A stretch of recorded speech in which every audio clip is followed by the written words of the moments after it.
നമ്മൾ കർത്താവിനോട് പറയണത് ഉള്ള കാര്യം ഉള്ളതുപോലെ പറയാൻ കഴിയണം. അതായത് പോളിഷായിട്ട് പ്രാർത്ഥിക്കുന്നത് നടത്താം.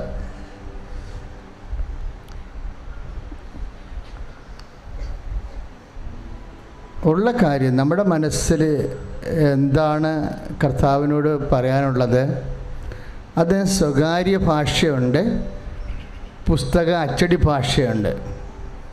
പ്രാർത്ഥനയ്ക്ക് എപ്പോഴും നല്ലത് സ്വകാര്യ ഭാഷയായിരിക്കും. എന്താ കാര്യം എന്നറിയാവോ? സ്വകാര്യ ഭാഷയിലാണ് ഈ വിശ്വാസം, പ്രത്യാശ, സ്നേഹമൊക്കെ അതിൻ്റെ ആയിട്ട് വരുന്നത്. സംസ്കരിക്കാത്ത ഭാഷ.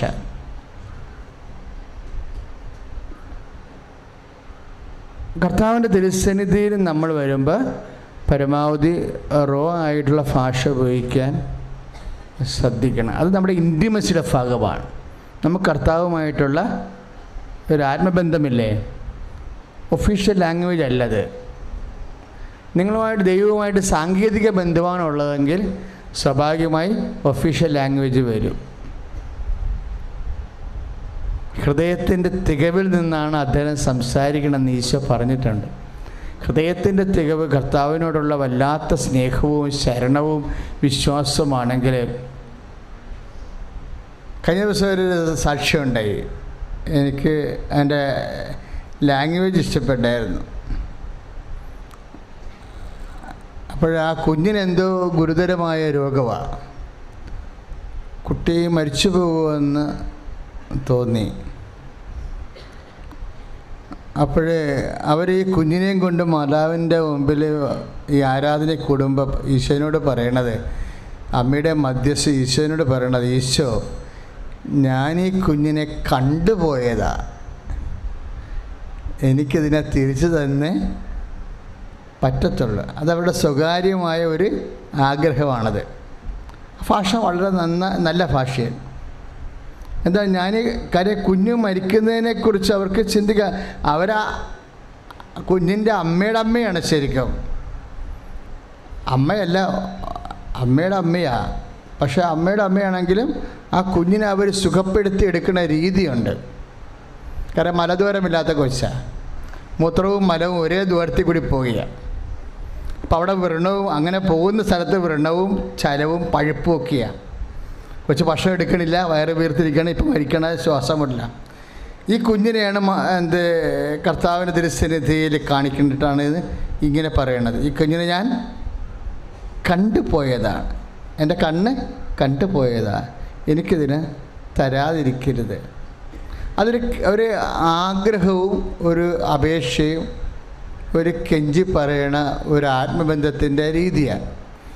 ഇതിൻ്റെ അകത്ത് വരുന്ന വിഷയം എന്തുകൊണ്ട് ഈ പ്രെയർ റിസീവ് ചെയ്യണമെന്ന് ചോദിച്ചാൽ അവരെന്നാ ചെയ്തതെന്നറിയാമോ? അവരെന്നിട്ട് ഉടമ്പടി തൈലം, ഈ ഡോക്ടർ റിജക്റ്റ് ചെയ്ത കുട്ടിയാണിത്, എന്നിട്ട് ഉടമ്പടി തൈലം ഈ ഇല്ലാത്ത മലദൂരത്തിൽ ഉള്ള ദൂരത്തിൽ ഉടമ്പടി തൈലം തേച്ച് വെക്കും. എന്നിട്ട് കുഞ്ഞിനെ മുട്ടയെ കിടത്തി അവർ ഉറങ്ങിപ്പോകും. രാത്രി 2 മണിക്കാണ് അവർക്ക് കൊച്ചു എപ്പോഴും നിലവിളിയായിരിക്കും. ഏത് സമയത്തും കുട്ടി നിലവിളിയായിരിക്കും, ഏത് സമയത്തും കുട്ടി നിലവിളിയായിരിക്കണം. അവർക്ക് ഉറങ്ങാൻ പറ്റത്തില്ല കൊച്ചിനെ കൊണ്ട്. പക്ഷേ ഉറങ്ങിയപ്പോഴേ കൊച്ചു മുട്ടയെ കിടന്ന് ഉറങ്ങുകയാണ്. അപ്പോൾ അവർ ഉറങ്ങിയപ്പോൾ രാത്രി 2 മണിയായി, എഴുന്നേറ്റപ്പോൾ 10 മണിയുമായി. അപ്പോൾ കൊച്ചു മുട്ട ഇരിക്കുന്നുണ്ട്. അപ്പോഴവർ പെട്ടെന്ന് ചാടിപ്പടഞ്ഞ് എഴുന്നേറ്റും അവരെന്താ ചെയ്യുന്നറിയാവോ? ആദ്യം പ്രത്യക്ഷീകരണ പ്രാർത്ഥന 5:30 ചെല്ലേണ്ടതല്ലേ, ഇപ്പം മണി 10 ആയില്ലേ. അപ്പോൾ അവർക്ക് ഭയങ്കര സങ്കടമാണ്. അങ്ങനെ കൊച്ചിനെ മാറ്റി വെച്ച് അവരുടനെ പ്രത്യക്ഷീകരണ പ്രാർത്ഥന എടുത്ത് ചെല്ലും. പ്രത്യക്ഷീകരണ പ്രാർത്ഥന എല്ലിയച്ചും ആണ്. അപ്പോഴും അവർക്ക് തോന്നുന്നത് രാത്രി 2 മണി ഉടമ്പടിത്തേലും തേച്ചിരുന്നല്ലോ. അപ്പോൾ ആ പരുവിൻ്റെ അവസ്ഥ എന്താണെന്ന് നോക്കാമെന്ന് നോക്കിയപ്പോൾ പരുവ് അവിടെ കാണാനില്ല. അത്രയും പൂർണ്ണമായി സുഖപ്പെടുകയാണ്. ഇപ്പം എന്താ പ്രശ്നം വെച്ച് കഴിഞ്ഞാൽ ഇതിൻ്റെയൊക്കെ ഒരു ഇൻറ്റിമസിയുടെ ഒരു ഭാഷയുണ്ട്. പിന്നെ അവർ ചെയ്യുന്ന ആ വ്യഗ്രതയുണ്ട്. 10 മണിക്ക് ചാടിപ്പിടിച്ച് എഴുന്നേറ്റിട്ട് ആദ്യം ചെയ്യണ എന്താ? പ്രത്യക്ഷീകരണ പ്രാർത്ഥനയുടെ 5:30 വിട്ടുപോയില്ലേ, അവർ ഉറങ്ങിപ്പോയില്ലേ. അപ്പം അതാദ്യം ചെയ്യണത് അതാണ്. അതൊരു ലെവലാണത്. ഈ ഉടമ്പടി അർത്ഥവത്താക്കുന്ന ഒരു മാനസിക വൈകാരിക ലെവലാണ്. ഈ മാനസിക വൈകാരിക ലെവല് എന്തുകൊണ്ടാണ് ദൈവതിരുസന്നിധിയിൽ പെട്ടെന്ന് കത്തണത്, പെട്രോളിന് തീ പിടിക്കണ പോലെ തീ പിടിക്കാൻ കാരണം, ദൈവത്തിലേക്ക് റിസീവ് ചെയ്യണ വിഷയങ്ങൾ നിങ്ങളുടെ വിഷയമല്ല. അതെപ്പോഴും ഓർത്തേക്കണം, നമ്മുടെ വിഷയമല്ല. ഈ വിഷയത്തെ നമ്മൾക്ക് കൺവേർട്ട് ചെയ്യാൻ കഴിയണ ഒരു കഴിവുണ്ട്. വിഷയത്തെ 3 കാര്യമായിട്ടാണ് നമ്മൾ കൺവേർട്ട് ചെയ്യണത്. ഇപ്പം നമ്മൾ ടി വിയിലൊക്കെ പടം കാണുന്നില്ലേ? പ്രക്ഷേപണം ചെയ്യണത് പടമായിട്ടാണെങ്കിലും എയറിലേക്ക് അത് പ്രകാശമായിട്ട് മാറുകയില്ല. ഇലക്ട്രോണിക്സ് തരംഗങ്ങളും പ്രകാശമായിട്ട് മാറുകയില്ല. പിന്നീട് ടി വി അല്ലേ പിടിച്ചെടുത്തിട്ട് പിന്നെ അതിനെ പടമാക്കി നമുക്ക് തരേണ്ടത്. ഇപ്പം ഈ കൺവേർഷൻ ഒരു വിഷയമാണ്. അതാണ് ഈ പ്രാർത്ഥനയ്ക്ക് വരുന്നത്. കാര്യം ദൈവം റിസീവ് ചെയ്യണത് നിങ്ങളുടെ കപ്പ കഞ്ഞി IELTS ആയിട്ട് റിസീവ് ചെയ്യത്തില്ല. പിന്നെ എന്തായിട്ടാണ് റിസീവ് ചെയ്യണത്? ദൈവത്തിന് അക്സെപ്റ്റബിളായിട്ടുള്ള ഒരു ഫോർമാറ്റിലേക്ക് ചേഞ്ച് ചെയ്താണ് നമ്മൾ കൊടുക്കുന്നത്. അതെന്താ? ഇത് ദൈവിക പുണ്യങ്ങളാണ്.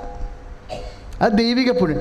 അതായത് ഒരു വിഷയത്തെ എത്ര കംപ്ലീറ്റ് ആയിട്ട് നിനക്ക് വിശ്വാസത്തിലേക്ക് കൺവേർട്ട് ചെയ്യാൻ പറ്റുന്നുണ്ടോ എന്ന് നോക്കണം. ഒരു വിഷയത്തെ എത്ര ശതമാനം നിനക്ക് വിശ്വാസത്തിലേക്ക് കൺവേർട്ട് ചെയ്യാൻ പറ്റുന്നുണ്ട്.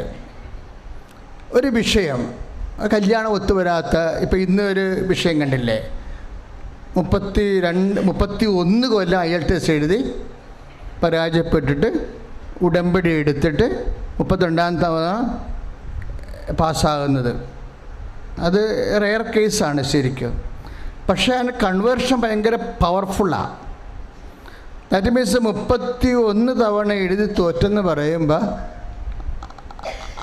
ആ വിഷയത്തിൽ നമ്മുടെ കലിബറിന് അവിടെ പ്രത്യേകിച്ച് റോളില്ല. നമ്മുടെ കഴിവിനെ റോളില്ല. ഒന്നെങ്കിൽ മെമ്മറി പോയി കാണും, അല്ലെങ്കിൽ ഗ്രാസ്പിംഗ് പവർ ഡാമേജ് ആണ്, അല്ലെങ്കിൽ ബ്രെയിൻ ഇതിന് സ്റ്റോറേജ് ഇല്ല. ഇത് എന്താ കപ്പാസിറ്റി, നമുക്കിത് സ്പെല്ല് ചെയ്ത് പുറത്തേക്ക് വരുമ്പോൾ പ്രൊനൗൺസിയേഷന് കുഴപ്പം, ഫൊണറ്റിക്സിന് കുഴപ്പം, ടെക്നിക്കലായിട്ട് കുറേ ഫിലോളജി പ്രോബ്ലംസ് വരുമ്പോഴാണ് കമ്പ്യൂട്ടർ ഈ സാധനം മാർക്ക് ചെയ്യുമ്പോൾ മാർക്ക് കുറഞ്ഞു പോകുന്നത്. അപ്പോൾ വ്യക്തി ഫെയിലാണ് ശരിക്കും. വ്യക്തി അവരുടെ കലിബറിൽ അത് ഫെയിലാണ്. പക്ഷേ ഈ തോറ്റ അവസ്ഥയെ ജയിച്ച അവസ്ഥയിലേക്ക് മാറ്റുന്നത് എങ്ങനെയാണ്? നമ്മുടെ കഴിവുകേടുകളെ വിശ്വാസമായിട്ടും പ്രത്യാശയായിട്ടും ശരണമായിട്ടും കൺവേർട്ട് ചെയ്യണം. കൺവേർട്ട് ചെയ്യുമ്പോൾ ശ്രദ്ധിക്കേണ്ടത് വേറെ ഒന്നും ഇതിൽ കയറി പിടിക്കാതിരിക്കാൻ ശ്രദ്ധിക്കണം. പറഞ്ഞ മനസ്സിലായില്ലേ?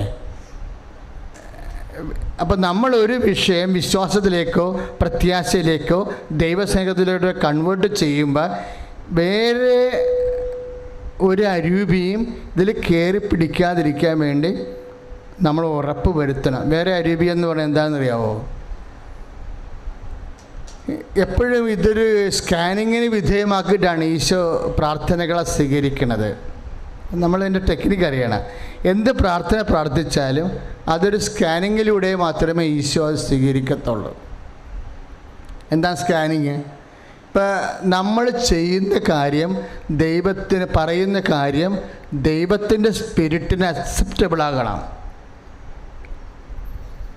ദൈവത്തിൽ നമ്മളെപ്പോലെ 3 സ്പിരിറ്റ് വർക്ക് ചെയ്യത്തില്ല, ഒറ്റ സ്പിരിറ്റ് വർക്ക് ചെയ്യത്തുള്ളൂ. അപ്പോഴും നമ്മൾ അതിന് ടെക്നിക്കൽ പ്രശ്നം മനസ്സിലാക്കണം. ദൈവത്തിൽ ഒറ്റ സ്പിരിറ്റ് വർക്ക് ചെയ്യത്തുള്ളൂ. എന്താണ്? പരിശുദ്ധ അരൂപി. നമ്മളിൽ 3 സ്പിരിറ്റ് വർക്കൗട്ട് ചെയ്യും. ദുഷ്ടാരൂപിയും ലോകാരൂപിയും വർക്കൗട്ട് ചെയ്യും. അപ്പോൾ സ്കാനിങ് വിധേയമാക്കുമ്പോൾ ഇതിൻ്റെ ലോകാരൂപി ഉണ്ടെങ്കിൽ സംഭവം റിജക്റ്റ് ഉണ്ടാവും. അതുകൊണ്ടാണ് പ്രാർത്ഥനയ്ക്ക് ഉത്തരം താമസിക്കുന്നത്. ഇപ്പം സെബദീപുത്രന്മാരുടെ അമ്മ സലോമി വന്നിട്ട് കർത്താവിനോട് പറയും, നീ രാജ്യം സ്ഥാപിക്കുമ്പോൾ എൻ്റെ മകൻ ഒരാൾ ഇടതുവശത്തും ഒരാൾ വലതുവശത്തും ഉപവിഷ്ടനാകാൻ നീ കൽപ്പിക്കണം. അപ്പോൾ ഈശോ അത് സ്കാൻ ചെയ്തിട്ട് പറയും, ഇതിൽ വാട്ട് സ്പിരിറ്റ് ലീഡ്സ് യു. ലുക്കാ 9:55 എന്ത് അരൂപിയാണ് നിനക്കുള്ളതെന്ന് നിനക്ക് തന്നെ അറിയാത്തത് കൊണ്ടാണ് നിൻ്റെ പ്രാർത്ഥന ഒരു ദുരന്തമാകണതെന്ന്. അതാണ് പ്രശ്നം. എന്ത് അരൂപിയാണ് നിനക്കുള്ളതെന്ന് നിനക്ക് തന്നെ അറിയാത്തതാണ്. അതാണ് ലൂക്ക 9:55. അപ്പോൾ പ്രാർത്ഥന റിജക്റ്റ് ചെയ്യണതല്ല. ശരിക്കും പറഞ്ഞാൽ നമ്മൾ ഈശോയിലേക്ക് കൊടുക്കുമ്പോൾ, കൺവേർഷൻ ചെയ്യുമ്പോൾ നമ്മൾ ആ പ്രാർത്ഥനയിൽ വേറെ അരൂപികളൊന്നും ഇല്ലെന്ന് ഉറപ്പ് വരുത്തണം. പറഞ്ഞ മനസ്സിലായില്ലേ? നമ്മൾ കൊടുക്കുമ്പോൾ ഈശോയ്ക്ക് പറ്റിയ അരൂപിയിൽ, ഇപ്പം ഞങ്ങൾ അച്ഛൻ ഇടയ്ക്ക് പറയാറുള്ള കാര്യമില്ലേ, ഇപ്പം നിങ്ങൾക്ക് 5 സെൻറ്റ് സ്ഥലം വേണം, അല്ലെങ്കിൽ നിങ്ങളുടെ കല്യാണം താമസിക്കുന്നു. നിങ്ങളുടെ കല്യാണം താമസിക്കുന്നതിന് ചിലപ്പോൾ നിങ്ങൾ തന്നെ ഒരു കാരണമാകും.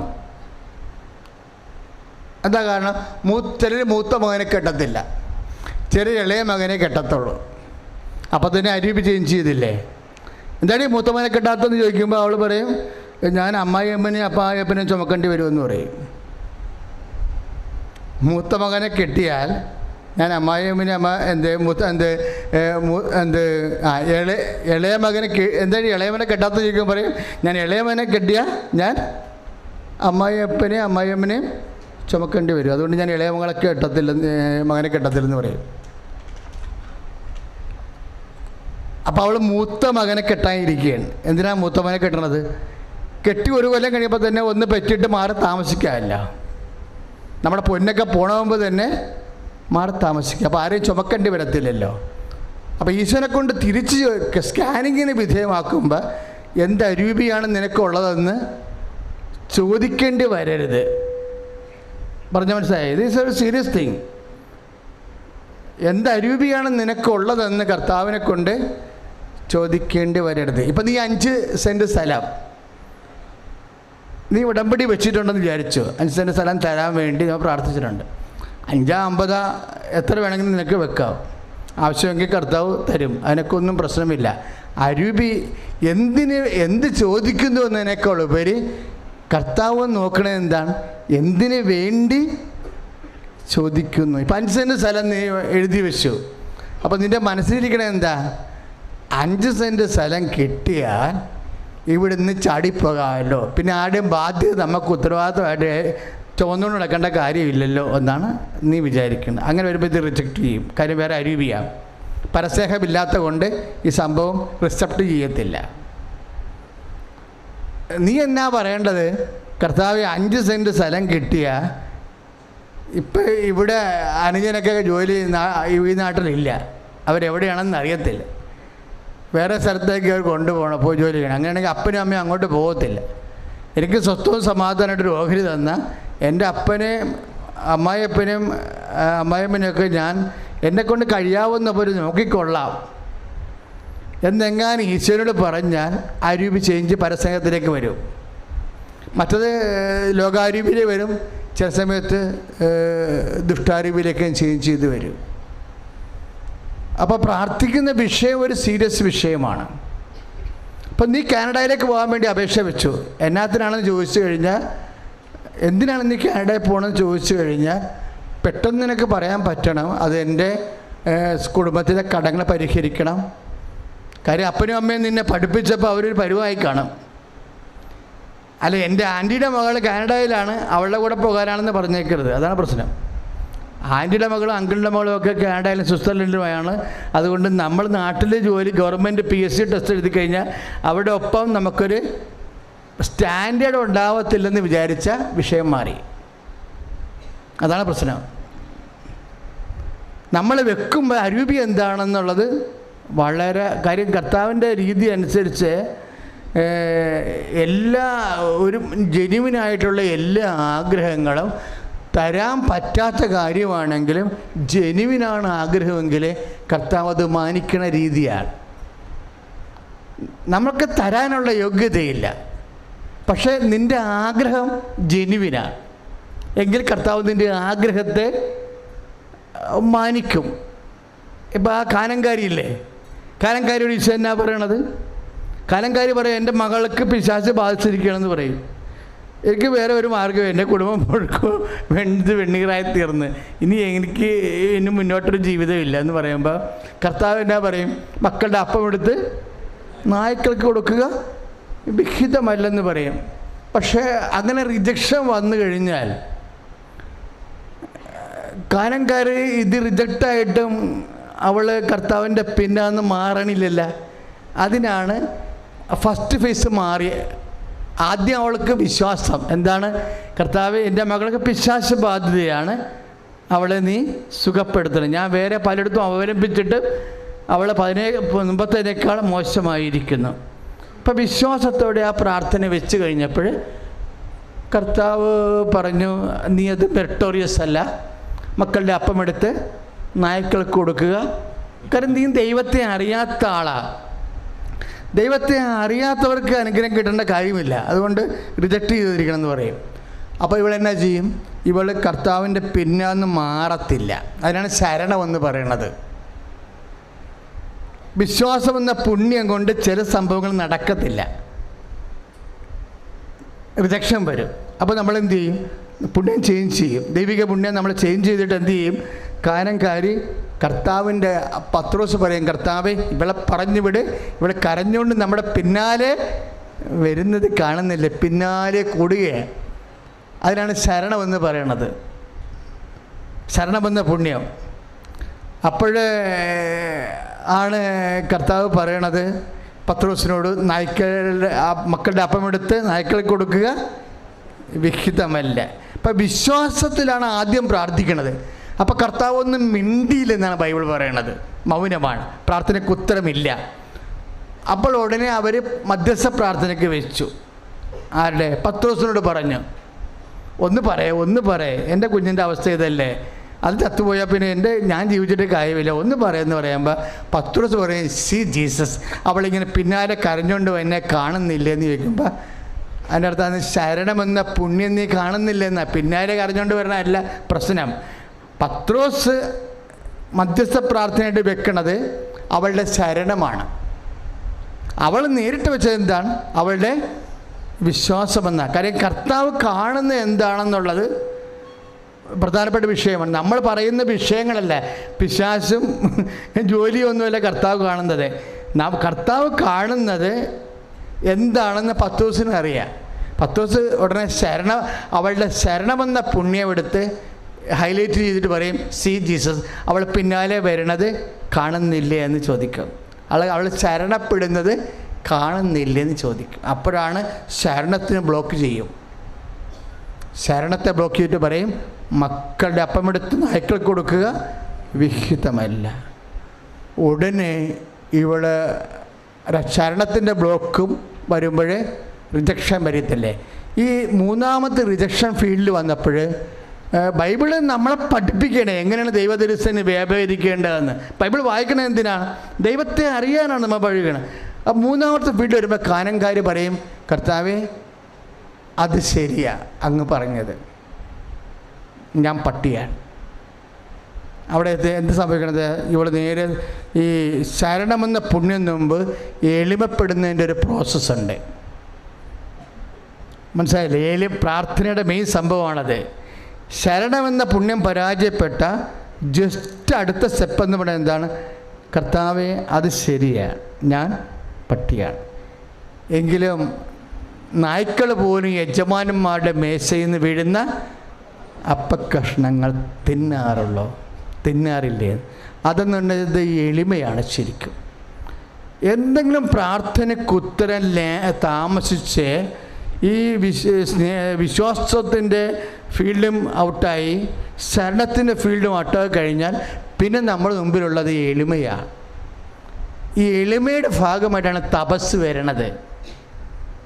മനസ്സിലായില്ല? തപസ് നമ്മൾ ചെയ്യണത് ചാരം പൂശി തപസ്സിരിക്കണത് എന്തിനാ? തപസ് ചെയ്യണ എളിമയെ നമ്മളെ എളിമപ്പെടുത്താൻ വേണ്ടിയാണ്. ബൈബിളിൽ തപസ് വരണ എപ്പോഴും എന്തിനു വേണ്ടിയാണ്? നമ്മൾ ഉപവസിക്കുമ്പോൾ ഉടമ്പടിയിൽ ഉപവാസമില്ലേ? അപ്പോൾ ഉപവസിക്കുമ്പോൾ എൻ്റെ മക്കൾ മനസ്സിലാക്കണം, ഉപവാസത്തിൻ്റെ കൊമ്പും വെച്ചുകൊണ്ട് നടക്കരുത്.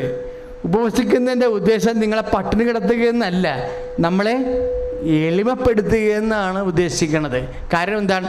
വിശ്വാസവും ശരണവും ബ്ലോക്ക് ചെയ്യുന്ന സ്ഥലത്ത് പിന്നെ അടുത്ത നടപടി എളിമപ്പെടലേ ഉള്ളൂ. എളിമപ്പെടുത്താൻ വേണ്ടി ഒരു ഭാഗമായിട്ടാണ് ക്ഷമ, ദയ, നന്മ, വിശ്വസ്തത, അത് വിട്ടുവീഴ്ച, ഇതെല്ലാം എളിമപ്പെടലിൻ്റെ ഭാഗമാണ് ശരിക്കും. ഇപ്പം നമ്മൾ ക്ഷമിക്കണം എന്ന് പറഞ്ഞില്ലേ? ഇപ്പം നമ്മൾ വിശ്വാസവും ശരണവും പരാജയപ്പെട്ട അപ്പം തന്നെ വിശ്വാസി എന്തു ചെയ്യണം? ആരോടെങ്കിലും ക്ഷമിക്കാനുണ്ടോ എന്ന് ആത്മശോധന ചെയ്യണം. കാര്യം നമ്മൾ ക്ഷമ അങ്ങോട്ട് കൊടുക്കേണ്ട അവസ്ഥ, മാപ്പ് ചോദിക്കേണ്ട അവസ്ഥ വരുമ്പോൾ ചില ആൾക്കാർ കൊന്നാലും ചോദിക്കത്തില്ല. അപ്പോഴും മനസ്സിലാക്കണം, ഈഗോ അതിൻ്റെ എല്ലാ പവറോടും കൂടി നമ്മളിൽ നിലനിൽക്കുകയാണ്. അതുകൊണ്ടാണ് നമ്മൾ മാപ്പ് ചോദിക്കാത്തത്. കർത്താവ് പറഞ്ഞിരിക്കണത്, നിന്നോട് തെറ്റ് ചെയ്താൽ പോലും നീ അങ്ങോട്ട് ചെന്നിട്ട് മാപ്പാക്കണമെന്നാണ് പറഞ്ഞത്. അപ്പോൾ എന്താ അതിൻ്റെ അർത്ഥം ഉദ്ദേശിക്കുന്നത്? എളിമപ്പെടണമെന്നാണ് എൻ്റെ ഉദ്ദേശം. കാര്യം എന്ന് വെച്ച് കഴിഞ്ഞാൽ സാധാരണ അനുഗ്രഹം കൊണ്ട് ചില കാര്യങ്ങൾ നടക്കും, ചിലത് നടക്കത്തില്ല. നടക്കാതിരിക്കുന്നതിൻ്റെ കാരണം ഒരു ഭൗതികമായ ആനുകൂല്യം, ഫിസിക്കൽ ഫേവേഴ്സ്, ഫിസിക്കൽ ബ്ലെസ്സിങ്സ് എന്ന് പറയുന്ന ഫിസിക്കൽ ഫേവേഴ്സ് നമുക്ക് ലഭിക്കുമ്പോൾ നീ ദൈവ പൈതലാണെങ്കിൽ ആ ഭൗതിക ആനുകൂല്യത്തിലൂടെ ആത്മാവിൻ്റെ പുണ്യം കൂടി കർത്താവ് ഉദ്ദേശിക്കുന്നുണ്ടാവും. മനസ്സിലായില്ല? ആത്മാവിൻ്റെ പുണ്യം എന്ന് പറയുന്നത് നിനക്ക് IELTS പാസ്സായത് കൊണ്ട്, കാനഡയിൽ കൊണ്ട് കിട്ടത്തില്ല. അത് ദൈവിക പുണ്യങ്ങൾ കൊണ്ടാണ് ആത്മാവിൻ്റെ പുണ്യങ്ങൾ കിട്ടുന്നത്.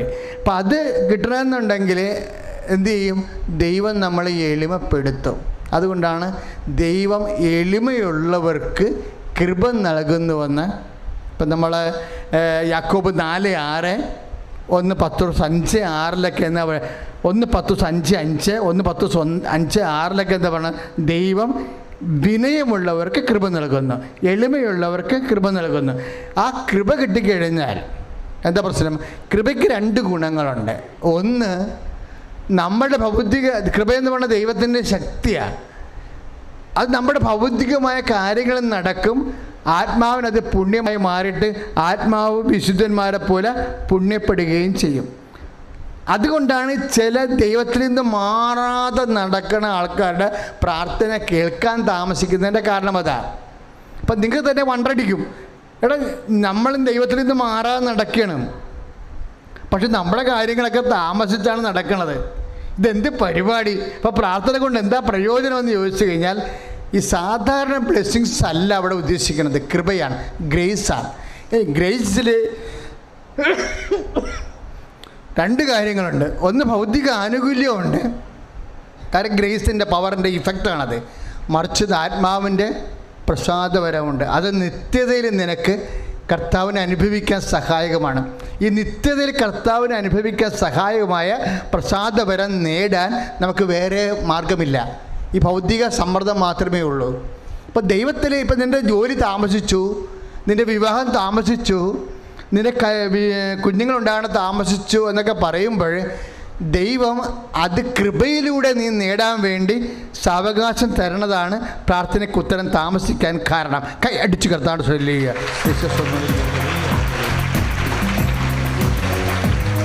കാര്യം പ്രാർത്ഥനയിൽ ഒരിക്കലും ഒരു മുമ്പോട്ടല്ലാതെ ഒരു സ്ഥാനമില്ല. നീ സ്റ്റക്കായി നിൽക്കണമെന്ന് വിചാരിച്ചോ? അങ്ങനെ ഒരു സ്ഥാനമില്ല. അത് നെഗറ്റീവായിട്ടാണ് കൗണ്ട് ചെയ്യത്തുള്ളൂ. നിനക്ക് മുന്നോട്ട് മാത്രമേ പോകാൻ പറ്റത്തുള്ളൂ. നിൽക്കുക എന്നുള്ള ഒരു നമുക്ക് 3 പൊസിഷനുണ്ട്. മുമ്പോട്ട് പോകാം, നിൽക്കാം, പുറകോട്ട് പോകാം. പക്ഷേ ആധ്യാത്മിക ജീവിതത്തിൽ ഒറ്റ പ്രവേഗമേ ഉള്ളൂ, മുമ്പോട്ട് മാത്രമേ ഉള്ളൂ. നിൽക്കുക എന്ന് വെച്ചാൽ അത് നെഗറ്റീവാണ്. പ്രാർത്ഥന ഡെഡായെന്ന് എൻ്റെ അർത്ഥം. പ്രാർത്ഥന കഴിഞ്ഞു എന്നാണ്. നീ പ്രാർത്ഥിക്കാതിരിക്കണതും പ്രാർത്ഥനയ്ക്ക് താല്പര്യം കുറഞ്ഞതുമൊക്കെയല്ല, അതെല്ലാം നീ പിന്നോട്ട് പോയതിൻ്റെ സൂചനകളായിട്ടാണ് കൗണ്ട് ചെയ്യപ്പെടുന്നത്. എന്താ പ്രശ്നം വെച്ച് കഴിഞ്ഞാൽ അത് വിഷയാധിഷ്ഠിതമാകും. നമുക്ക് ഇപ്പം നീ ഇപ്പോൾ പരീക്ഷയ്ക്ക് തോറ്റെന്ന് വിചാരിച്ചോ, ഉടനെ നീ എന്നാ ചെയ്യും? നീ ഒരു പരീക്ഷയ്ക്ക് തോറ്റു എന്ന് വിചാരിച്ചു, അല്ലെങ്കിൽ ഇൻ്റർവ്യൂവിന് നീ തോറ്റു, റിസൾട്ട് വന്നപ്പോൾ നീ തോറ്റു. അപ്പോൾ നീ എന്നാ ചെയ്യും?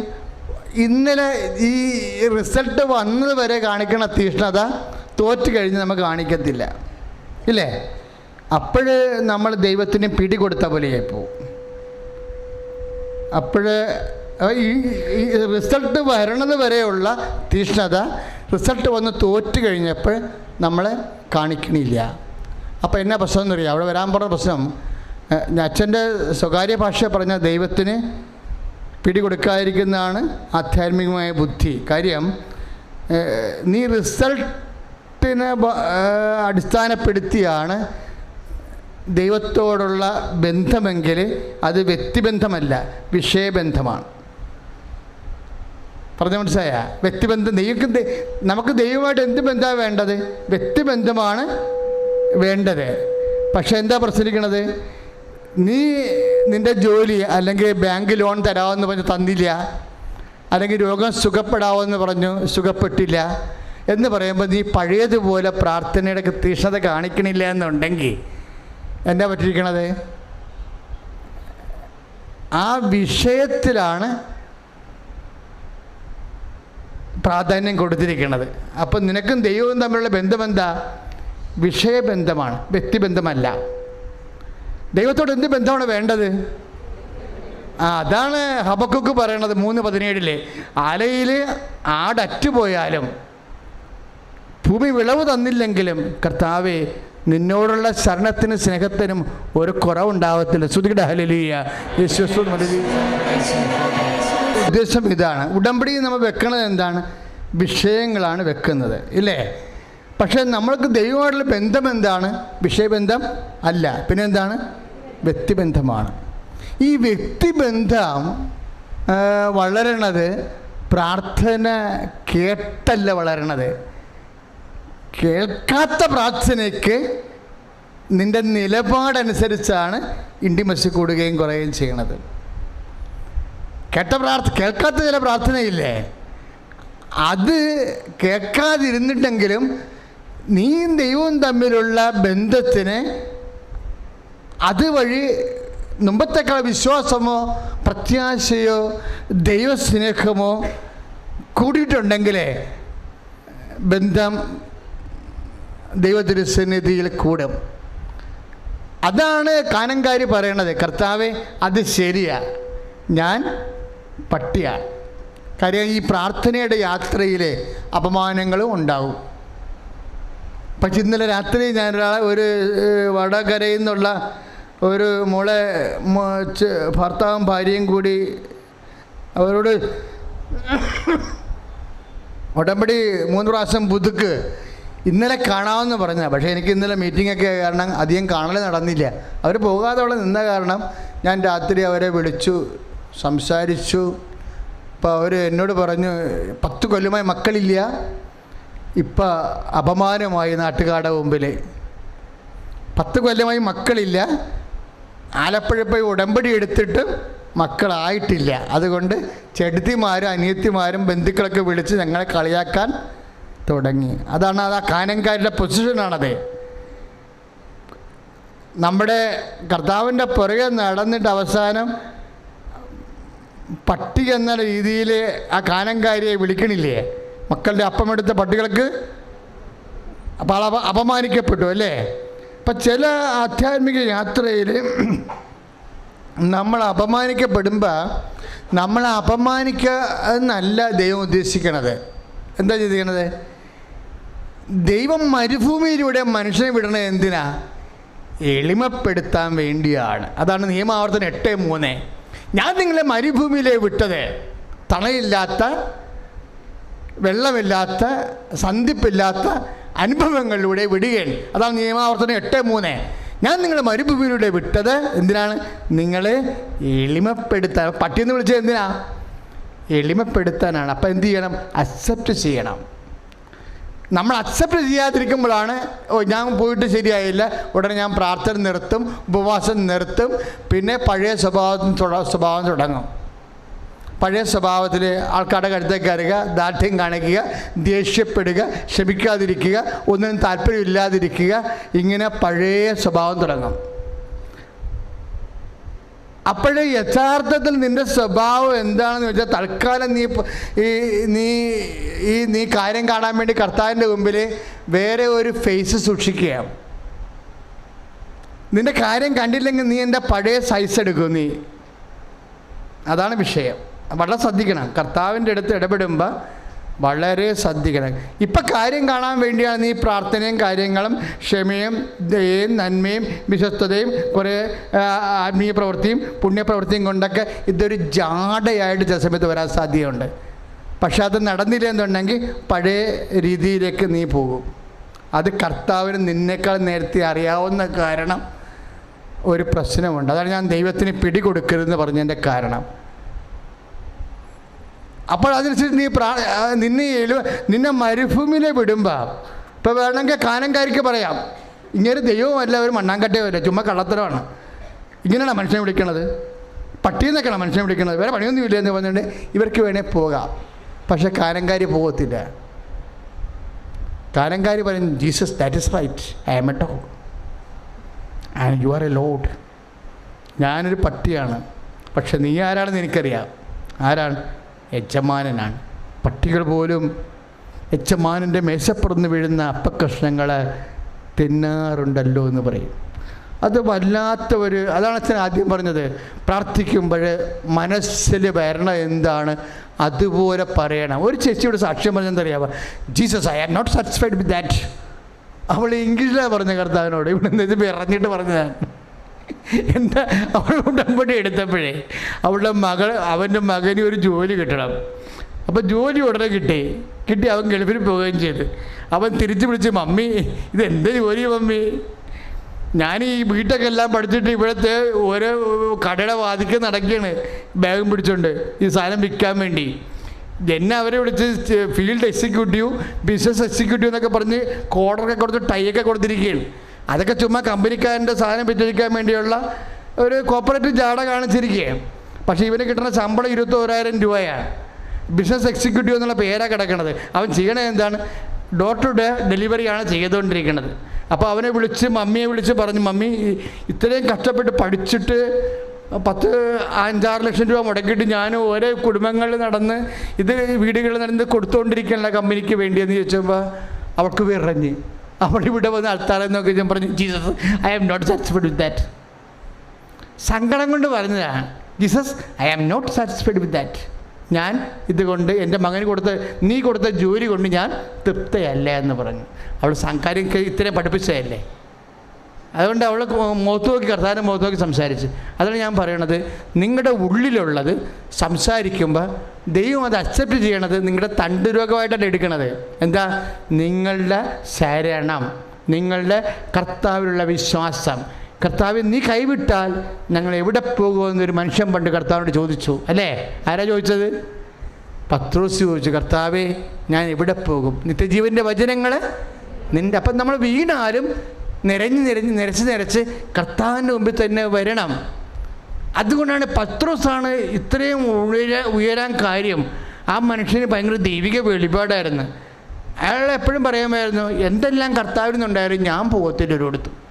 കർത്താവിനെ ചവിട്ടിയാലും തല്ലിക്കൊന്നാലും ഞാൻ പോകത്തില്ല. എന്താ കാര്യം? പോകാൻ ഒരിടമില്ല, മറ്റൊരുവൻ്റെ രക്ഷയില്ല. ആകാശത്തിന് ഭൂമിക്ക് മധ്യേ രക്ഷ നൽകാൻ the single name is given, name of Jesus Christ. കർത്താവിന് നാമം മാത്രമേ ഉള്ളെന്ന് സ്തുതിക്കട്ടെ. ഹല്ലേലൂയ. അമ്മച്ചി എന്നാ പറഞ്ഞ ഈശോനോട്? എൻ്റെ മകൻ്റെ ഈ വേദം കൊണ്ടുള്ള അലച്ചിലിൽ ഞാൻ സാറ്റിസ്ഫൈഡ് അല്ലെന്ന് പറഞ്ഞല്ലേ, എനിക്ക് യാതൊരു തൃപ്തിയുമില്ല ഈശോ എന്ന് പറഞ്ഞു. 24 മണിക്കൂറിനുള്ളിലാണ് പ്ലേസ്മെൻറ്റ് നടന്നത്. വിത്തിൻ 24 hours അവൻ പ്ലേസ് ചെയ്ത് കമ്പനിക്കാർ. പറയേണ്ട പോലെ പറഞ്ഞാൽ ക്ലിയർ ആകും.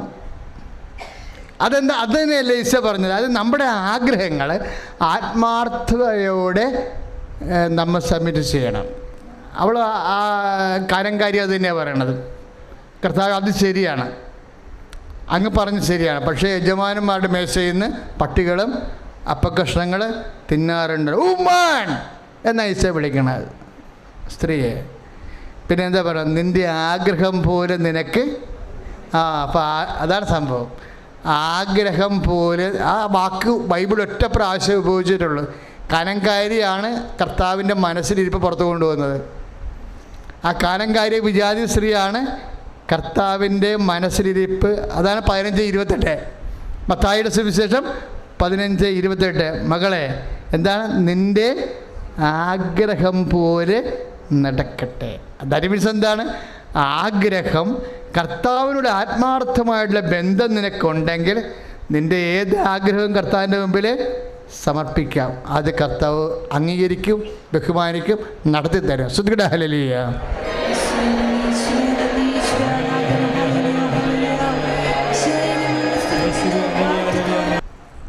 അതുവഴി നമ്മുടെ എളിമപ്പെടലും ഒക്കെ ഉണ്ടാകണമെങ്കിൽ ഇനി ഈശോ അല്ലാതെ വേറെ ഒരു ഓപ്ഷൻ വെക്കാതെ ഷാർപ്പായിട്ട് ശരണപ്പെട്ട് നിൽക്കുന്നതിന് നമുക്ക് എന്താ വേണ്ടത്? കർത്താവിനെക്കുറിച്ച് ആന്തരികമായ ബോധ്യം വേണം. ഈ ആന്തരിക ബോധ്യത്തിനാണ് നമ്മൾ ഉടമ്പടിക്കാലത്ത് വചനം ഇടയ്ക്കിടയ്ക്ക് വായിച്ചുകൊണ്ടേയിരിക്കുന്നത്. കാര്യം കർത്താവ് ആരാണെന്ന് അറിയണ്ടേ? ഇതിൻ്റെ അകത്തുള്ളാകുന്ന കാഷ്വാലിറ്റി എല്ലാം ഫേസ് ചെയ്യാൻ എന്താ സഹായിക്കണം നമ്മളെ? പത്രോസിനെ സഹായിച്ചത് എന്താണ്? പത്രോസ് പറഞ്ഞ്, കർത്താവ് ഞങ്ങൾ ആരുടെ പക്കലേക്ക് പോകും? 6:69 യോഹന്നാൻ്റെ സുവിശേഷം. നിത്യജീവൻ്റെ വചനങ്ങൾ അങ്ങയുടെ ഓപ്ഷനില്ല നമുക്ക്. അപ്പം കർത്താവല്ലാതെ വേറെ ഓപ്ഷനില്ല എന്നുള്ളത് ബൈബിൾ ആദ്യം മുതൽ ഉന്നയിക്കുന്ന രക്ഷാമന്ത്രമാണ്. നിൻ്റെ കർത്താവ് ദൈവം ഞാനാകുന്നു, ഞാനല്ലാതെ മറ്റൊരു ദൈവം. ആ സാധനം എപ്പോഴും വർക്കൗട്ട് ചെയ്യും. മറ്റൊരു ഓപ്ഷൻ വെക്കണം എങ്ങനെയാണെന്നറിയാവോ? നമ്മളെപ്പോഴും ഒരു മനുഷ്യൻ അപകടപ്പെടാൻ സാധ്യതയുണ്ടെങ്കിൽ ഈ 6-ാം പ്രമാണത്തിലും 5-ാം പ്രമാണത്തിലും ഒന്നുമല്ല, 1-ാം പ്രമാണത്തിലാണ്. കാര്യം നമ്മൾക്ക് എപ്പോഴും അതിശക്തമായ പ്രലോഭനം. ഇപ്പം നിങ്ങൾ പറയും ഞങ്ങൾ വിഗ്രഹാരാധനയ്ക്ക് പോണില്ല, ഞങ്ങൾ അന്യദേവനെ ആരാധിക്കണില്ല. ബട്ട് ഒരു പ്രശ്നമുണ്ട്, നിങ്ങൾ പ്രാർത്ഥന താമസിച്ചാൽ മതി, 1-ാം പ്രമാണം ലംഘനമാകും. പ്രാർത്ഥനയില്ലേ, ആ പ്രാർത്ഥന സന്ധ്യപ്രാർത്ഥന താമസിച്ചാൽ നടന്നില്ലെങ്കിലും അതെല്ലാം 1-ാം പ്രമാണ ലംഘനമാണ്. അത് വർക്കൗട്ട് ചെയ്ത് വരുമ്പോൾ എന്താ കാര്യം? വേറെ ഓപ്ഷൻ അതിനേക്കാൾ പ്രാധാന്യമുള്ള കാര്യം നമുക്ക് വന്നിരിക്കുന്നു. കുടുംബത്തിൽ മുട്ടുകുത്തി പ്രാർത്ഥിക്കുന്നതിനേക്കാൾ വലിയ വിഷയം നമുക്ക് വന്നിരിക്കുന്നു. അപ്പം നിൻ്റെ കർത്താവ് ദൈവം ചിലപ്പോൾ നീ പ്രാധാന്യം കൊടുക്കുന്ന വസ്തുവോ വ്യക്തിയോ ആയിരിക്കാം. ശിക്ഷ വന്നു. ഏറ്റവും തകർച്ച കുടുംബ പ്രാർത്ഥനയാണ്. കുടുംബ പ്രാർത്ഥന കൗണ്ട് ചെയ്യണ രീതികൾ അറിയണം നിങ്ങൾ. അത് ചുമ്മാ ചട്ടപ്പടി സമ്പ്രദായമല്ല, അത് 1-ാം പ്രമാണമാണത്. ഒരു എവിടെയെങ്കിലും നിൻ്റെ പ്രാർത്ഥന മിസ്സായി അല്ലെങ്കിൽ കുർബാന മിസ്സായി കഴിഞ്ഞാൽ അതിൻ്റെ അർത്ഥം എന്താ? കുർബാനയേക്കാൾ പ്രാധാന്യമുള്ള എന്തോ സംഭവം വന്നു. പണ്ടൊരു മനുഷ്യൻ ഇവിടെ കരഞ്ഞുകൊണ്ട് വന്ന്, അയാൾ പണ്ട് എൻ്റെ പള്ളി കൈക്കാരനായിരുന്നു. അപ്പോൾ അയാളോടൊരു ദിവസം ഞാൻ പള്ളിയിൽ ഇരിക്കണ കാലത്ത് ഞാൻ ഞായറാഴ്ച എനിക്കധികം വീട്ടുകാരില്ല, ഞാൻ 300 വീട്ടുകാരേ ഉണ്ടായിരുന്നുള്ളൂ. അപ്പോൾ എൻ്റെ പള്ളി നിന്ന് കഴിഞ്ഞാൽ ആര് വന്നെന്നൊക്കെ എനിക്കറിയാൻ പറ്റും. ഞാനെപ്പോഴെങ്കിലും നോക്കിക്കൊണ്ട് എനിക്കത്തോളം എപ്പോഴും. അപ്പോൾ ആൾ മിസ്സായി എനിക്കറിയാം. അപ്പോൾ ഞാനൊരു ദിവസം ഈ കൈക്കാരനെ കാണാഞ്ഞപ്പം പെട്ടെന്ന് മനസ്സിലായി. ഞാൻ കൈക്കാരനോട് ചോദിച്ചു, കൈക്കാരാ കുർബാനയ്ക്ക് ഇല്ലായിരുന്നല്ലോ? അതൊരു ജീവിത പ്രശ്നത്തിന് പോയിരിക്കുന്നു. അതെന്നാ, കൈക്കാരൻ ഈ ചരക്കെടുത്ത് വിൽക്കണ ആൾ തരകൻ്റെ അടുത്ത് കാശ് മേടിക്കാൻ പോയതാ. കാരണം തരകൻ 8 മണിക്ക് 7 മണിക്ക് വീട്ടിൽ കാണത്തുള്ളൂ. അത് കുർബാനയുടെ സമയമാണ്. അപ്പോൾ കുർബാനയ്ക്ക് പോകണം, കർത്താവിൻ്റെ അടുത്ത് പോകണം, തരകൻ്റെ അടുത്ത് പോകണം എന്ന് പറഞ്ഞ് ഈ മനുഷ്യൻ കിടന്നുകൊണ്ട് പേറ്റി അവസാനം കർത്താവിനേക്കാൾ വലിയ തരകനുണ്ടായി. തരകൻ്റെ അടുത്ത് പോയി അയാൾ കാശ് മേടിച്ചു, കുർബാന മുടങ്ങി. ആ കാശും അതിൻ്റെ 10 ഇരട്ടി കാശും നഷ്ടപ്പെട്ട് തേച്ച് കഴുകി 2 വർഷം കഴിഞ്ഞപ്പോൾ ഇയാൾ എൻ്റെ അടുത്ത് ഇവിടെ വന്നു. നമ്മുടെ തകർച്ച നമ്മളുണ്ടാക്കുന്നതാണേ. നമ്മുടെ തകർച്ച നമ്മളുണ്ടാക്കുന്നതാണ്. നിൻ്റെ കർത്താവ് ദൈവം ഞാനാകുന്നു എന്ന് പറയുമ്പോഴേ അതിൻ്റെ ഇത്രയും വെടിച്ചിട്ടിരിക്കുമ്പോൾ എന്ന് വിശ്വാസി മനസ്സിലാക്കണം. കാര്യം എന്താണ്? അത് ഒന്നാമത് വെച്ചിരിക്കുകയാണ്. കാര്യം എപ്പോഴും തെറ്റാൻ സാധ്യതയുണ്ടെങ്കിൽ ഒന്ന് തെറ്റിയിട്ട് മാത്രമേ 2, 3, 4 ഇപ്പം ജോളിയുടെ സൈനൈഡ് കൊലപാതകങ്ങളില്ലേ, അതുവരെ ഈ 1 തെറ്റിയിട്ട് തെറ്റത്തുള്ളൂ. അത് 6 അല്ലേ 5 കൊല്ലരുത്, 6 വ്യഭിചാരം ചെയ്യരുത്. അപ്പം 5ഉം 6ഒക്കെ തെറ്റണത് മുമ്പ് 1 ആദ്യം തെറ്റും. നീ 1 തെറ്റുമ്പോൾ തന്നെ കർത്താവിൻ്റെ സ്ഥാനം വേറെ എന്തെങ്കിലും വസ്തുക്കൾക്കോ വ്യക്തികൾക്കോ സമയത്തിന് കൊടുത്തിട്ടുണ്ടെന്ന് തോന്നുമ്പോൾ തന്നെ തുടങ്ങിയെന്ന് മനസ്സിലാക്കണം. കുടുംബത്തിൽ സാത്താൻ്റെ പണി തുടങ്ങി. കർത്താവ് പണി തുടങ്ങുന്നില്ല, യവന് നമ്മൾ അവസരം കൊടുത്തു. അവനൊരു അവസരം കൊടുത്തുള്ള അവസ്ഥ എന്താണ്? പിന്നെ കയറിയവന്. കാര്യം അവന് കിട്ടുന്ന ഏറ്റവും വലിയ അവസരമാണ്. ഇപ്പം കർത്താവിൻ്റെ സ്ഥാനം പോയാൽ അവിടെ നിന്ന് പ്രാധാന്യം കൊടുത്തില്ലെങ്കിൽ നിൻ്റെ അനുവാദമില്ലാതെ തന്നെ ആ സീറ്റിൽ അവൻ വരും. അതാണ് ബൈബിൾ പറയണത്.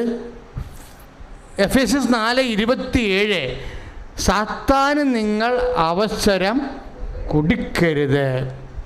അവനെ വിളിക്കേണ്ട കാര്യമില്ല. ആ പാർട്ടിക്കുള്ള ഗുണമെന്ന് വെച്ചാൽ വന്നു കയറി ഇരുന്നോളൂ, ഒരു പ്രശ്നമില്ല. കാര്യം നിങ്ങൾ കർത്താവിൻ്റെ അവസരം നഷ്ടപ്പെടുത്തിയാൽ ഓട്ടോമാറ്റിക്കായിട്ട് ആ സീറ്റ് അവൻ കൈകാര്യം ചെയ്യും. എന്താ പ്രോബ്ലം എന്ന് വെച്ച് കഴിഞ്ഞാൽ ദൈവത്തിൻ്റെ സാത്താൻ്റെ ഒരു പ്രത്യേകത, ദൈവം വിളിച്ചാലേ വരത്തുള്ളൂ, സാത്താൻ വിളിക്കാണ്ട് വരും. അതാണ് എൻ്റെ വിഷയം വരുന്നത്. ഇതാ ഞാൻ വാതിൽക്കൽ നിന്ന് വന്നുകൊണ്ട് മുട്ടുന്നു, ആരെങ്കിലും എൻ്റെ സ്വരം കേട്ട് വാതിൽ തുറന്നു തന്നാൽ ഞാൻ അകത്ത് പ്രവേശിക്കും, അവനോടൊരു വിരുന്നിനിരിക്കുമെന്ന് വെളിപാട് 3:20 പറയണേ. കർത്താവ് വിളിച്ചാലേ വരത്തുള്ളൂ. That is why the heaven is so valuable. എന്തുകൊണ്ടാണ് ദൈവരാജ്യം ഇത്രയും വിലയുള്ളതായി മാറണത്? Because it is paid seat. അവൻ്റെ തിരുരക്തത്താൽ വീണ്ടെടുത്ത കൊണ്ടാണ്. അതുകൊണ്ട് വി മസ്റ്റ് പേ. നമുക്ക് കോസ്റ്റ്ലിയാണ്, നമ്മളത് കൊടുക്കണം. സാത്താന് ഒരു മുതമുടക്കുമില്ല, അവൻ വലിഞ്ഞു കയറി നേരെ വന്നിരുന്നോളും. അതുകൊണ്ട് ബൈബിൾ പറയും എഫേസ്യസ് 4:27 സാത്താന് നിങ്ങൾ അവസരം കൊടുക്കരുത്.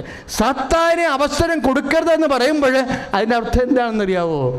നമ്മൾ ദൈവത്തിൻ്റെ അവസരങ്ങൾ കൊടുക്കാതിരുന്ന ഓട്ടോമാറ്റിക്കായിട്ട് അത് മറ്റവൻ്റെ അവസരമായിട്ട് മാറുകയും ക്രമേണ നമുക്ക് വേറെ ചിന്തകൾ വരികയും ചെയ്യും. ഇപ്പോൾ ഒരാളിൽ 6 പേരല്ലേ ഈ ലോകത്ത് എന്തുമാത്രം പുണ്യം ചെയ്തിട്ടുള്ള കോടിക്കണക്കിന് ക്രിസ്ത്യാനികൾ ജനിപ്പിച്ച സഭയാണിത്. ഈ സഭയിൽ തന്നെയാണ് ജോളി ജനിച്ചിരിക്കുന്നത്, ഇല്ലേ?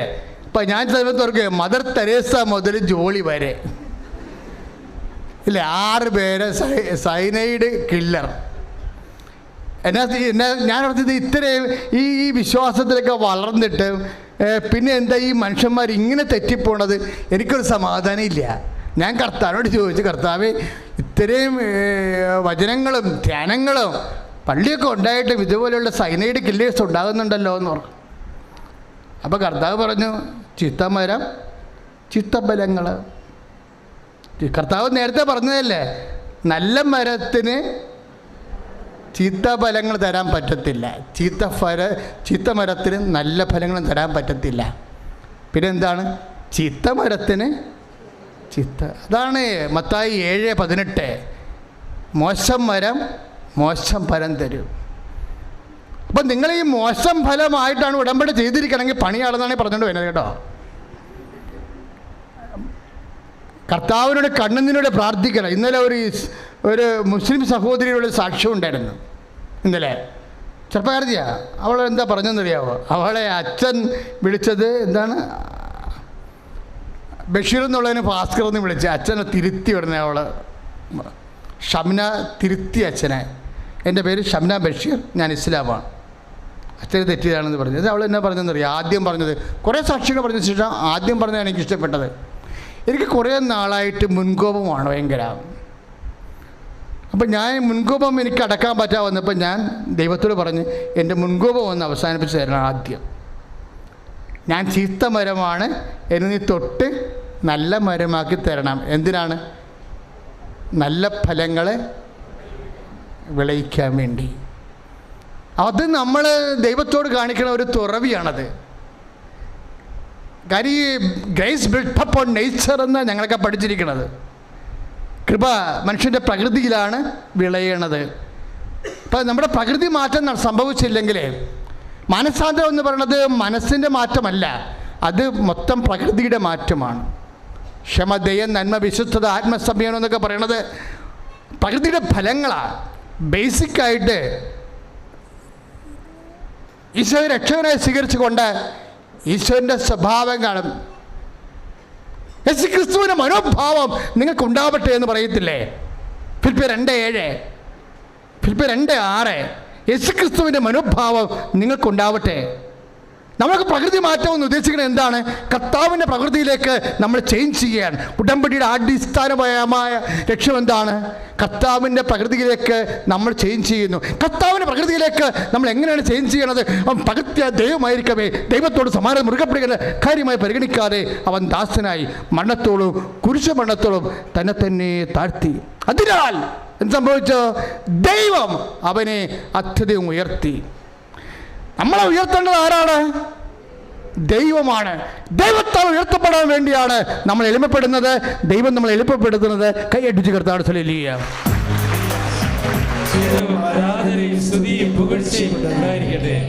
ഇരുന്നിക്കുന്നവരൊക്കെ ഒന്ന് എഴുന്നേറ്റ് നമ്മൾ വളരെ സീരിയസ് ആയിട്ടുള്ള പ്രാർത്ഥനയിലേക്ക് പ്രവേശിക്കുകയാണ്. ഇപ്പോഴത്തന്നെ എൻ്റെ മക്കൾ ഇപ്പോഴും നിങ്ങൾ ഡേറ്റ് ഇടണം. ഈ പ്രാർത്ഥനയുടെ അവസാന ആശീർവാദത്തിലും ഡേറ്റ് ഇട്ട് പ്രാർത്ഥിക്കാൻ വേണ്ടി അച്ഛൻ പറയും. നിങ്ങളുടെ ദൈവാനുഗ്രഹം അധിവസിക്കേണ്ട പ്രധാനപ്പെട്ട നിർണായകമായ തീയതികൾ നിങ്ങൾ പരിശുദ്ധ അമ്മ വഴി ഈശോയ്ക്ക് സമർപ്പിക്കുക.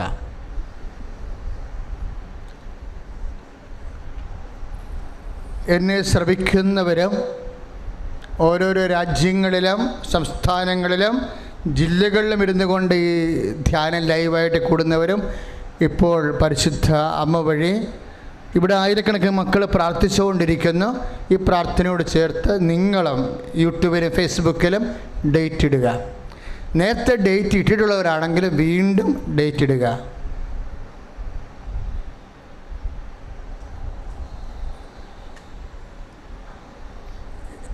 നിൻ്റെ ഇൻ്റർവ്യൂവിൻ്റെ ഡേറ്റ്, സ്ഥലം അളവിൻ്റെ ഡേറ്റ്, ഭാഗ ഉടമ്പടി ഡേറ്റ്, നിൻ്റെ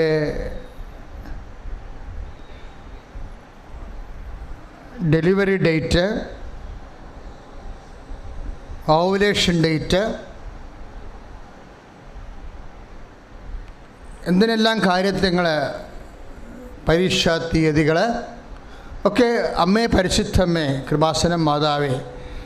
കാര്യം കൃപാസനം മാതാവിനാണ് ഡേറ്റിൻ്റെ വിഷയം വരണത്.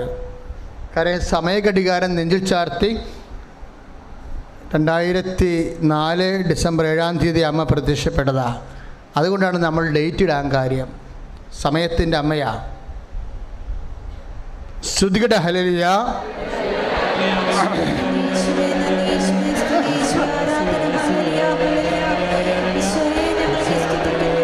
വെരിക്കോസിൻ്റെ സഹോദരിയുടെ സാക്ഷ്യം വളരെ നല്ല സാക്ഷ്യമാണ്. കാര്യം വെരിക്കോസ് അപൂർവ രോഗമാണ്.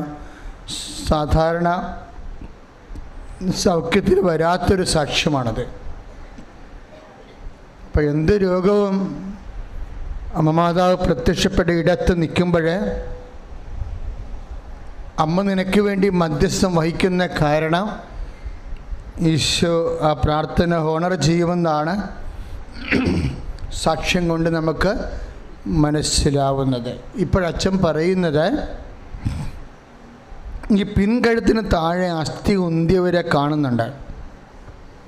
അവിടെ വേദന ഉള്ളവരും മരവിപ്പുള്ളവരും അനക്കമില്ലാത്തവരെയും അസ്ഥി എവിടെയെങ്കിലും ഉന്തിയതായിട്ട് തോന്നുന്നുണ്ടെങ്കിൽ അവിടെയെല്ലാം നിങ്ങൾക്ക് കൈവച്ച് പ്രാർത്ഥിക്കാവുന്നതാണ്. ഏതെങ്കിലും ശരീരഭാഗത്ത് അസ്ഥി ഉന്തിയതായിട്ട് തോന്നുന്നുണ്ടോ, നട്ടെല്ല് വളവ്, അകത്തോട്ട് പുറത്തോട്ട് വളയുന്ന അവസ്ഥ, കാര്യം ഓപ്പറേഷന് പോലും ഒന്നും ചെയ്യാൻ പറ്റാത്തൊരവസ്ഥയാണ്.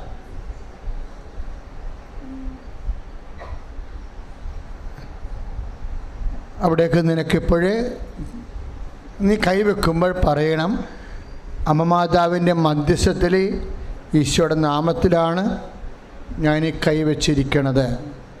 ഇത് കർത്താവിൻ്റെ കൈയായി കണ്ടുകൊണ്ട് എന്നെ സുഖപ്പെടുത്തണം, എന്നെ അവിടുത്തെ സാക്ഷിയായി മാറ്റണം. എരിച്ചിലും പുകച്ചിലുമുള്ള ഇടങ്ങൾ, കൈവെള്ളം ഊതുന്നവരുണ്ട്. കൈവെള്ളം ഊതുന്നവർ കൈ കൂട്ടി കൈ കൂപ്പിയാണ് വെക്കേണ്ടത്. അവിടെ ഒരു കൈ ഫ്രീ അല്ലെങ്കിൽ ഊതുന്ന കൈ മാത്രം നെഞ്ചത്ത് വെച്ചാൽ മതി.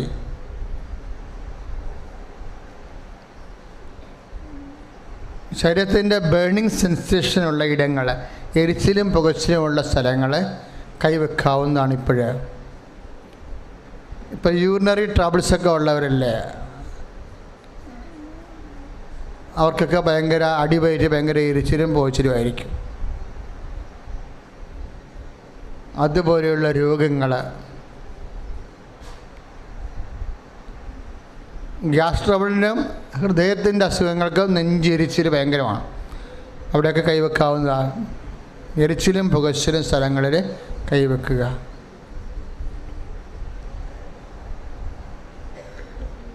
തൊലി ഊതുന്നവർ, നീറ്റൽ കൊണ്ട് ഊതത്തില്ലേ, അങ്ങനെയുള്ളവരും അവിടങ്ങളിൽ കൈവെക്കേണ്ടതാണ്. സ്വെല്ലിങ് പ്ലേസുകൾ, നീര് പോലെ പൊങ്ങി വരുന്നത്, ശരീരത്തിൽ ചിലയിടങ്ങളിൽ നീര് പോലെ പൊങ്ങി വരും. അവിടെ പരിശുദ്ധ അമ്മയുടെ മധ്യസ്ഥത്തിൽ സൗഖ്യത്തിനായി ഈശോ നാമത്തിൽ ഞാൻ കൈവെക്കുന്നു. അച്ഛനോട് ചേർന്ന് പറയുക, ഞാൻ കൈവച്ച ഇടങ്ങൾ കൃപാസനത്തിൽ പ്രത്യക്ഷപ്പെട്ട പരിശുദ്ധ അമ്മയുടെ മധ്യസ്ഥത്തിൽ ഈശോയുടെ നാമത്തിൽ ഞാൻ കൈവെക്കുന്നു. കർത്താവേ, ഈ കൈ അങ്ങയുടെ തിരുമുറിവാർന്ന വലത് കരമായി ഞാൻ വിശ്വാസത്താൽ പ്രഖ്യാപിക്കുന്നു. ഞാൻ യേശുനാമത്തിൽ. ചിലർക്ക് ഊട് പൊങ്ങി വരണവരുണ്ട്, ചിലർക്ക് ഹെർണിയ സംബന്ധമായിട്ട് ഉദരം പൊങ്ങി വരണവരുണ്ട്. അവിടെ എല്ലാം കൈവെക്കുക. മക്കളില്ലാത്തവർ അതിൻ്റെ പേരിൽ അടിവയറ്റിൽ കൈവെക്കുക.